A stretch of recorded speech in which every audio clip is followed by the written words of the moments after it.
Our world sailing adventure started about 2 weeks ago when we left Malmö, Sweden and sailed straight to Germany. We're just about to sail under the Öresund bridge, and to me this bridge is the gateway to the world. We went through the Kiel Canal to enter the North Sea.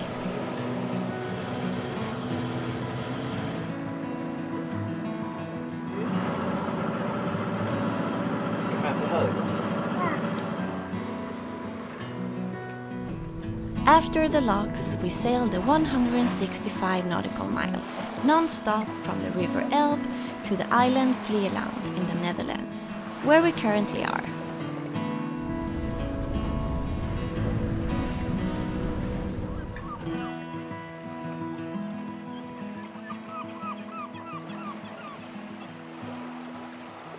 We didn't expect this many boats here, but the marina is almost full. The Dutch has some really cool boats, like this traditional barge, for example.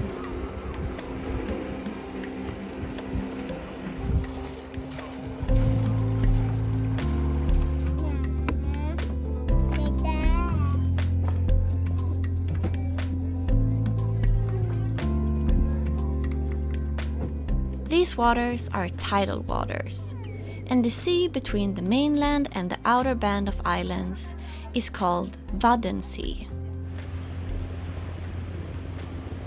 Just outside the harbor entrance, there can be quite some current running, as you can see on the bubbly water.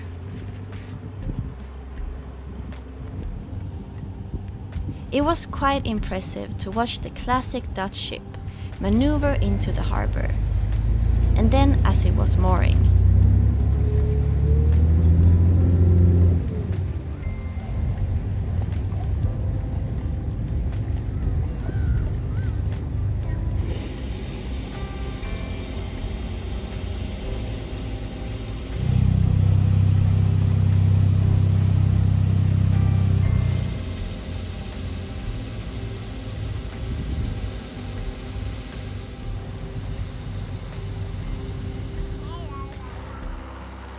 Vlieland is a quaint and picturesque village, and the people who don't come here with their own boat can take the ferry.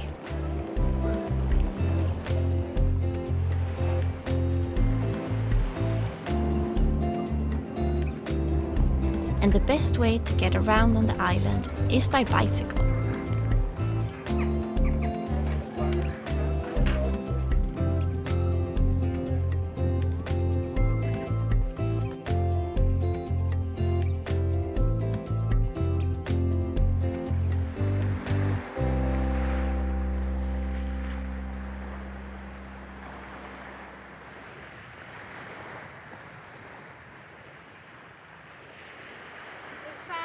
Little slice of paradise. Oh, it's so beautiful here. You all, if you ever get the chance to come to the Netherlands, you have to make a stop here. It's beautiful both winter and summer, but summer definitely has something extra. I think this must be one of the widest beaches I've ever been on. It is so wide. It must be maybe 200 meters wide.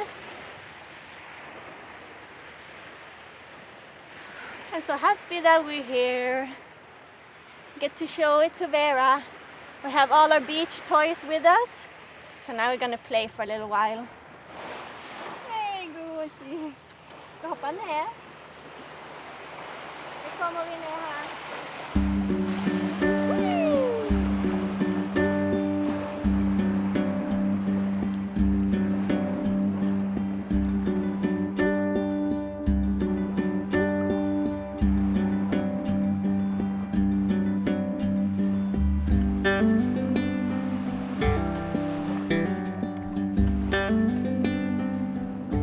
See, there's quite a lot of current at the moment. It's not going very fast, maybe a knot or two. I really love this island, and I made a stop here on all my trips sailing south from Sweden. So it's the 5th time now. I've been here 3 times in the winter, and this is the 2nd time in the summer. Last time when Malin and I were leaving the island, we had a lot of current going with us out, and there'd been a gale the day before with some massive waves coming in this direction. And with the current with us, the waves just get immensely big going out here. So the sea out here can be quite dangerous if you don't take care.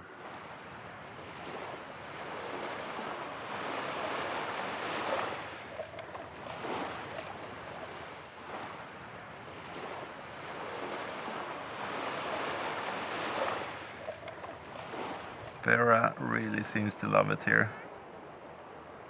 Malin too. And now I think we're going to have some lunch, and I think we're going to have lunch at this place.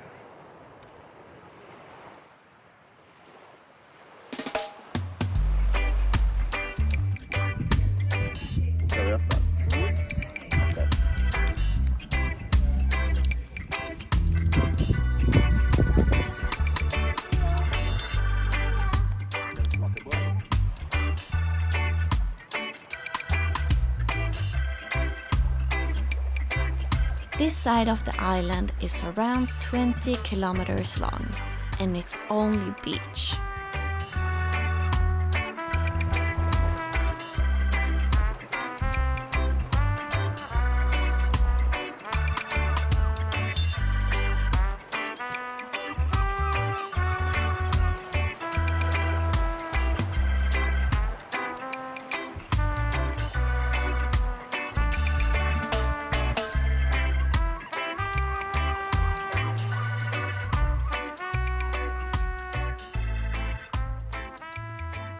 This neighborhood lies behind the sand dunes and the beach, and I think that it's super cozy.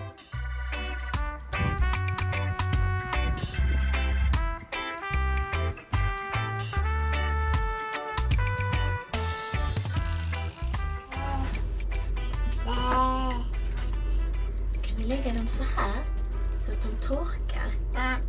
Lägger dem ner. These are the shells that we picked yesterday. All of them have holes. So now we have cleaned them, and then we're gonna put them on this thread and do like a nice little decoration.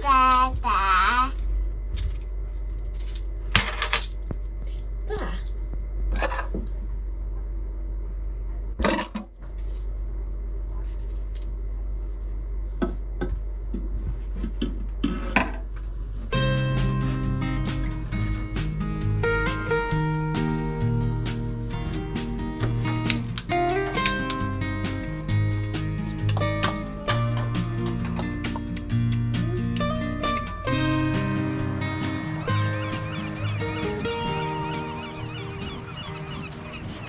On bikes today, and we have left the little town now, the only town on the island, and we're heading to the south part of the island.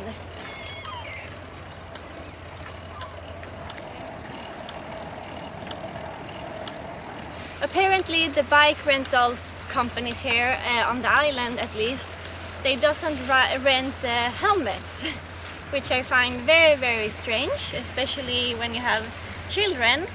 He just said that it's the parents' responsibility, but I think it's a little bit difficult to know that beforehand if you're traveling to a place and renting bikes.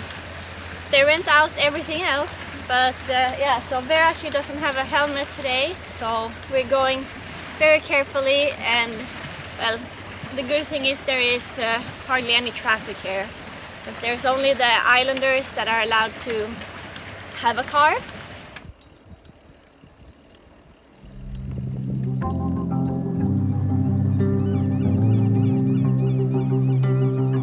We stopped for lunch while Vera was sleeping.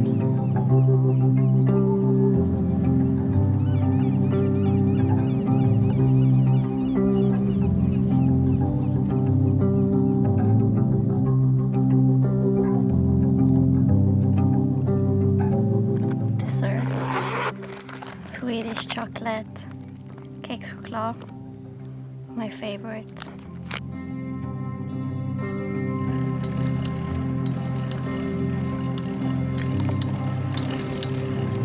That's the old postal house, which is a hotel and restaurant today.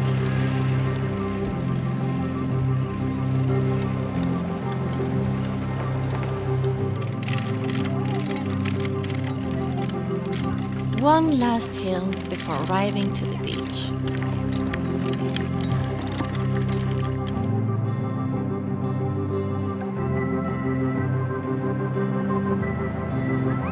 We couldn't go all the way to the tip of the island, since that is a military area. But we ran on the beach and cooled off our feet in the quite warm water.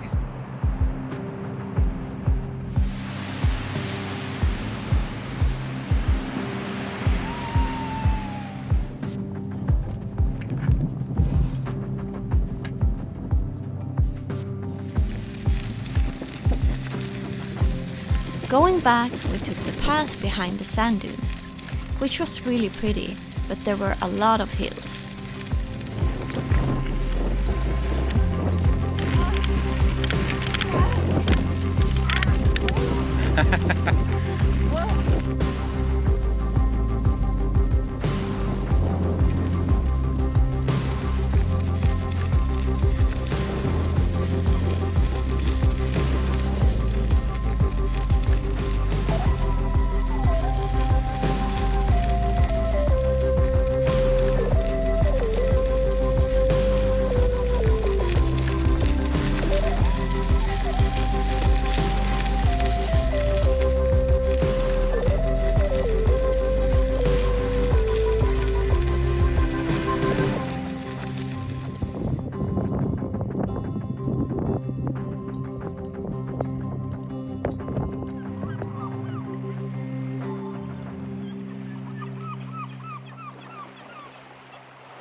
Yeah, kind of a dreamboat. This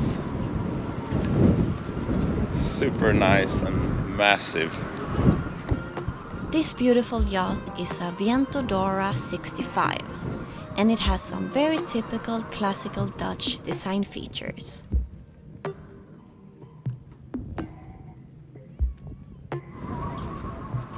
The owner happened to be one of our followers, and he invited us on board for a boat tour.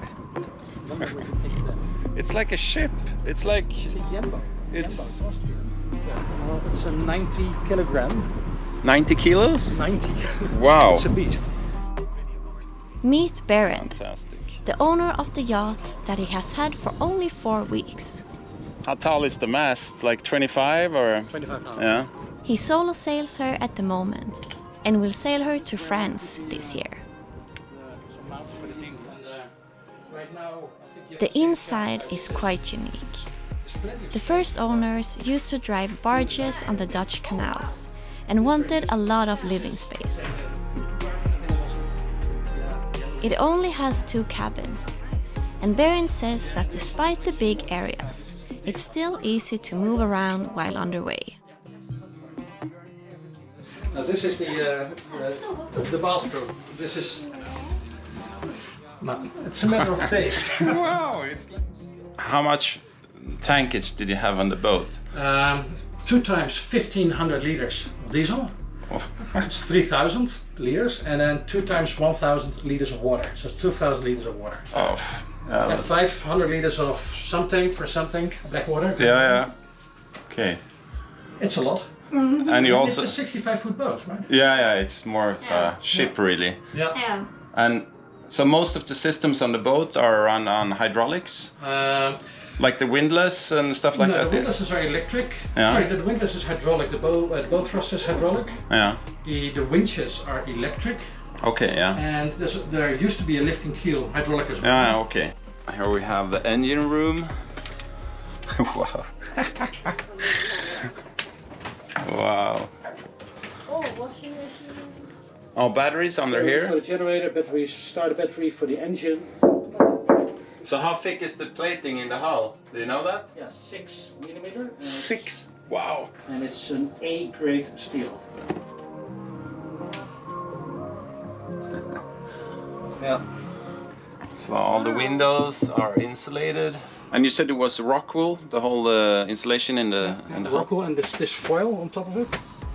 Thank you for the tour, Berend.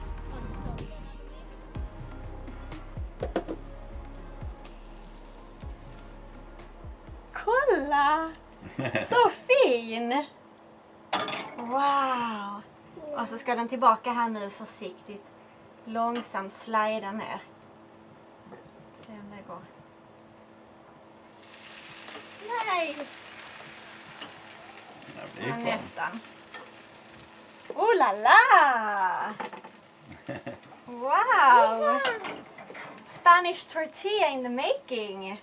Today is our last day on Flyland, and tonight we're gonna go out and have a dinner at the Ude Stoop, this bar and restaurant where Johan have been to all of his trips, and I've been there once before, last time we were here. And then we're leaving tomorrow morning, not super early, but around 10. We don't want to exit the harbor at low tide, because the exit there at the harbor is just around like 2 meters at low tide. And we'll be sailing to France. Vera is always cleaning or organizing.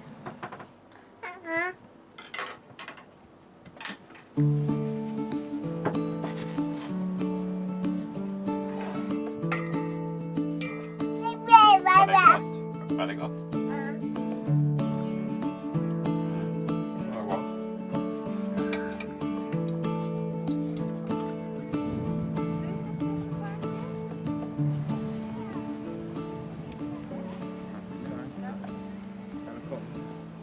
So the island was first settled in the 1200s by poor farmers and fishermen.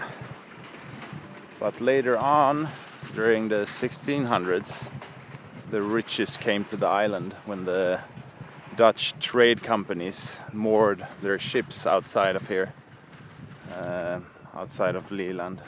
And then I guess most of this village was built during that era, the golden era.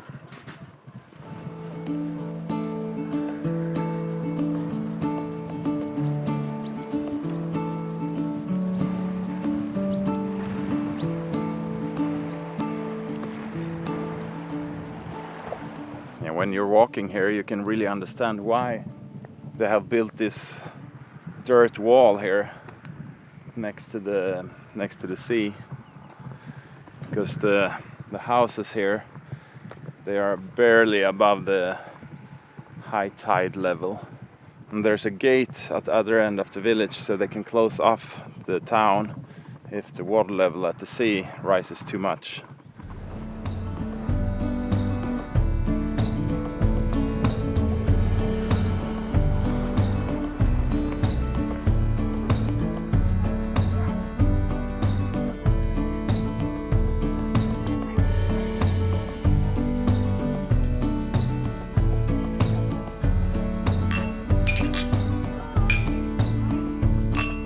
We hope you enjoyed the episode, and if you want more from us, check out our Patreon page. See you next week!